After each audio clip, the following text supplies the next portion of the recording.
दोस्तों, सबसे पहले तो tradition and the individual talent, ये टीएस एलियट का एक बहुत ही फेमस वर्क है। एक ऐसे है 1919 का, और इसको पब्लिश करवाया गया था द इगोइस्ट नाम की लिटरेरी मैगजीन में। इस वर्क के बारे में बताने से पहले टीएस एलियट के बारे में ये बात जानना जरूरी है कि दोस्तों ये एक पोएट भी थे और लिटरेरी क्रिटिक भी थे। आप में से बहुत सारे व्यूअर्स को पता है। तो इनके इसी डुअल रोल को देखते हुए इनको सर फिलिप सिडनी और एस टी कॉलरिज के साथ कंपेयर किया जाता है, क्योंकि वो भी ये दोनों काम करते थे। सर फिलिप सिडनी ने भी क्रिटिसिज्म में काम किया है और एस टी कॉलरिज ने भी। तो इन दोनों के साथ कंपेयर किया जाता है इस मामले में। और दोस्तों, ये वर्क भी क्रिटिसिज्म में ही लिखा हुआ वर्क है इनका, tradition and the individual talent. अब मैं आगे आपको बताता हूँ कि ये जो वर्क था ये एक अटैक था। रोमांटिसिज्म जो था, रोमांटिसिज्म उसकी कुछ सर्टेन क्रिटिकल व्यूज पर ये वर्क एक अटैक था, पर्टिकुलरली इस आइडिया पर कि एक पोएम प्राइमरीली पोएट की खुद की पर्सनैलिटी का एक्सप्रेशन होती है। रोमांटिक पोएट विलियम वर्ड्सवर्थ ने एक लाइन बोली थी, पोएट्री एक स्पॉन्टेनियस ओवरफ्लो होती है पावरफुल इमोशंस का। तो इसका मतलब तो ये हुआ कि पोएट्री एक पर्सनैलिटी या फिर एक इंस्पिरेशन का एक्सप्रेशन होती है। लेकिन टीएस एलियट बोलते हैं ऐसा नहीं है, पोएट्री तो एस्केप ऑफ पर्सनैलिटी है। तो वो सब मैं आगे आपको बताऊंगा। शुरू करते हैं। सबसे पहले एक बात जाननी जरूरी है कि इस ऐसे को टीएस एलियट ने 3 पार्ट्स में डिवाइड किया है। सबसे पहले tradition, concept of tradition. Tradition का मतलब होता है परंपरा।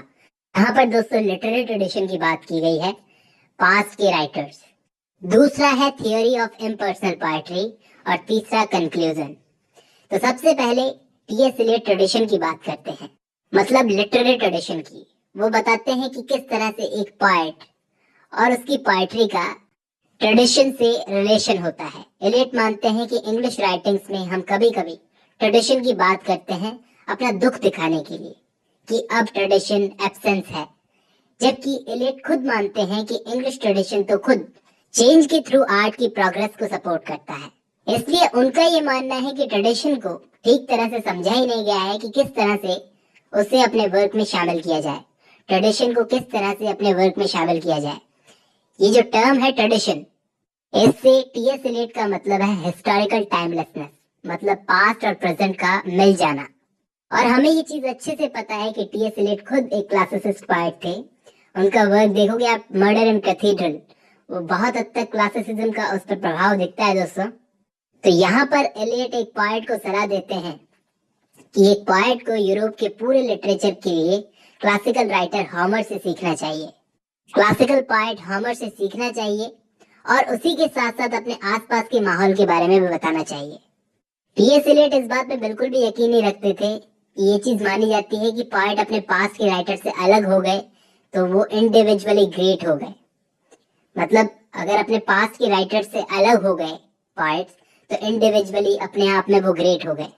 बल्कि वो मानते थे कि एक पोएट के वर्क का सबसे जरूरी इंडिविजुअल जरूरी पार्ट होता है कि उससे पहले के जो डेड पोएट्स हैं, उसके पूर्वज पोएट्स, उनके लिए बड़े जोश के साथ वो अपने वर्क्स में ये बताए कि मेरे पहले के पोएट्स कितने इमॉर्टल हैं और कभी मरेंगे नहीं। वो इस चीज से क्या होगा, ये चीज क्या करेगी, अवेयरनेस फैलाएगी। अब नोवेल्टी यानी कि नयापन, इसके लिए मतलब कि इस टाइप की पोएटिक प्रोसेस के लिए एलियट अपना एक डायनामिक और प्रोग्रेसिव प्रोसेस बताते हैं कि कुछ नया बनाने के लिए भी ट्रेडिशन से सीखना पड़ता है।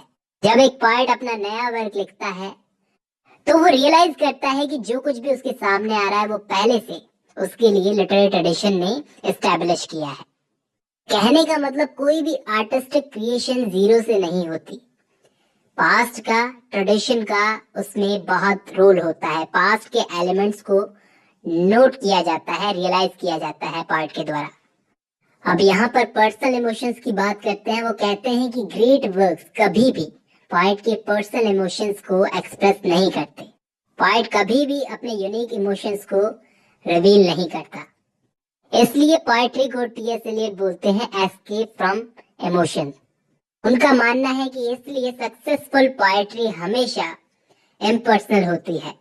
पोएट्री को लिखने वाले पोएट से तो वो पोएट्री बिल्कुल ही इंडिपेंडेंट होती है और वो पोएट के मरने के बाद भी जिंदा रहती है, टाइमलेस होती है और लिटरेरी ट्रेडिशन में शामिल हो जाती है वो भी पोएट्री। अब दोस्तों यहाँ मैं आपको बताता हूँ कि इसी इम्पर्सनल पार्ट्स वाले मेथड से कनेक्टेड एक वर्क है टीएस एलियट का, हैमलेट एंड हिज प्रॉब्लम्स, जिसमें एलियट ने अपनी फ्रेज ऑब्जेक्टिव कोरिलेटिव को प्रेजेंट किया है। मैं आपको इसका मतलब भी बताऊंगा। तो इन्होंने अपना एक वर्क लिखा था, हैमलेट एंड हिज प्रॉब्लम्स। इसमें ऑब्जेक्टिव कोरिलेटिव की बात की है टीएस एलियट ने। वो बोलते हैं कि शेक्सपियर का जो प्ले था हैमलेट और उस प्ले का कैरेक्टर हैमलेट दोनों प्रॉब्लमेटिक थे। कैसे? बोलते हैं कि हैमलेट एक आर्टिस्टिक फेलियर था क्योंकि इसके पास ऑब्जेक्टिव कोरिलेटिव नहीं था। इस प्ले के पास में ऑब्जेक्टिव कोरिलेटिव नहीं था। इस प्ले में शेक्सपियर ने फैक्ट और फीलिंग्स के बीच में बैलेंस नहीं बनाया। कहने का मतलब इस प्ले में बाहरी सिचुएशंस और हैमलेट के अंदर की फीलिंग्स में कोई रिलेशन नहीं है। उसके पागलपन का उसकी मदर की गिल्ट से कोई भी प्रॉपर रिलेशन नहीं था और कोई भी क्लियर इवेंट्स नहीं है जो इन एक्सप्रेस किए हुए इमोशंस को मैच कर सके। तो इन्हीं एक्सप्रेस किए हुए इमोशंस और इवेंट्स से मैच करने को बोलते हैं एलियट ऑब्जेक्टिव कोरिलेटिव। ऑब्जेक्टिव का मतलब है सिचुएशंस, इवेंट्स, कंडीशन वगैरह वगैरह, और ऑब्जेक्टिव कोरिलेटिव का मतलब proper relationship between situation and the expression of feeling. तो इसलिए इन्होंने हैमलेट को एक आर्टिस्टिक फेलियर कहा। यहाँ पर टीएस एलियट बोलते हैं कि इंडिविजुअल टैलेंट ट्रेडिशनल पोएट्री की केयरफुल स्टडी से ही पाया जा सकता है।